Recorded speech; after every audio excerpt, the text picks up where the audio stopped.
Ayon nga sa mga report ay malapit na ngang magretiro itong si James Yap sa paglalaro ng basketball sa PBA. Ngunit ayon na rin sa kanya ay ayaw niya nga magretiro sa kanyang kupunan na rain or shine.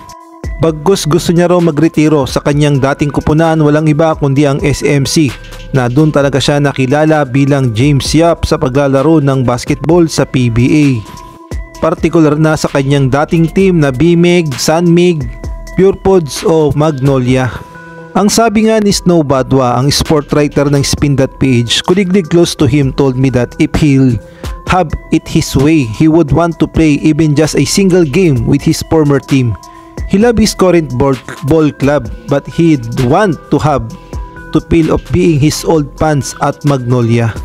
Alam naman nating lahat na tumatak nga sa atin ang isang James Yap sa paglalaro niya sa SMC, partikular na sa mga naging team niya noon na BMEG, Sunmig at gayon na rin ang Magnolia Hotshots. Dito nga nakilala ang isang James Yap, kaya naman para nga kay James Yap ay gusto niya talagang magretiro sa kanyang dating kupunan, walang iba kundi ang SMC.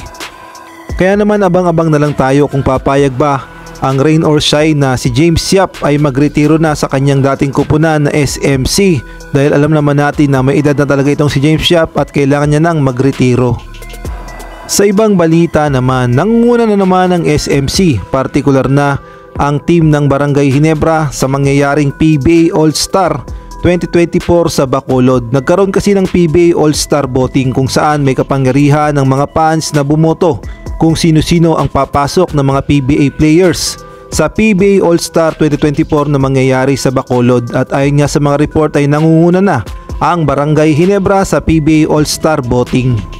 At narito nga ang top 30 PBA All-Star voting para sa Bacolod 2024. Nauna nga si Japet Aguilar, Scottie Thompson, Christian Stan Hardinger, L.A. Tenorio, Jamie Malonzo, Junmar Pajardo, Maverick Ahanmisi, Stanley Pringle, CJ Perez, Arvin Tolentino, Calvin Abueva, Eric Camson, Calvin Optana, Chris Newsam, Paul Lee, si Nards Pinto, si James Yap, Jason Castro, Terence Romeo, Mark Baroca, Jeremiah Gray, Bon Pesumal, Marcio Lassiter, Gio Halalon, Richie Rivero, Jeff Chan, Jared Dillinger, Wami Chongson, Raymond Aguilar at si Tyler Tio. Sila nga ang nangunguna ngayon sa PBA All-Star voting sa top 30.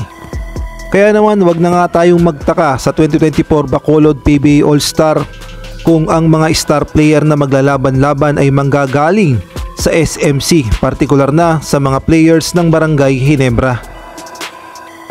Sa ibang balita naman, marami ngang nakakamiss dito kay Noypi Justin Brownlee, lalong-lalo na ang paglalaro niya sa Barangay Ginebra.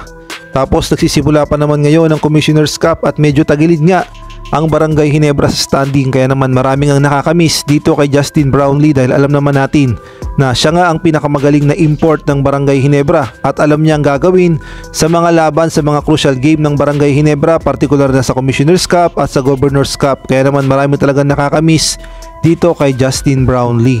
Ngunit ayon nga sa mga report ay meron ako nasagap na report na dito nga ay merong mensahe si Justin Brownlee sa Barangay Ginebra fans.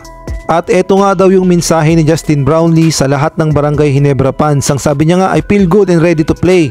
I'm excited and it makes me want to run through a wall to play for the legions of Ginebra fans again. It's a challenge for myself to see if I can make this a successful comeback. Ayan nga ang buong sinabi ni Justin Brownlee para sa Barangay Ginebra at gayon na rin sa Barangay Ginebra fans. Kaya naman abang-abang tayo sa January. Malay natin makabalik na si Justin Noypi Brownlee.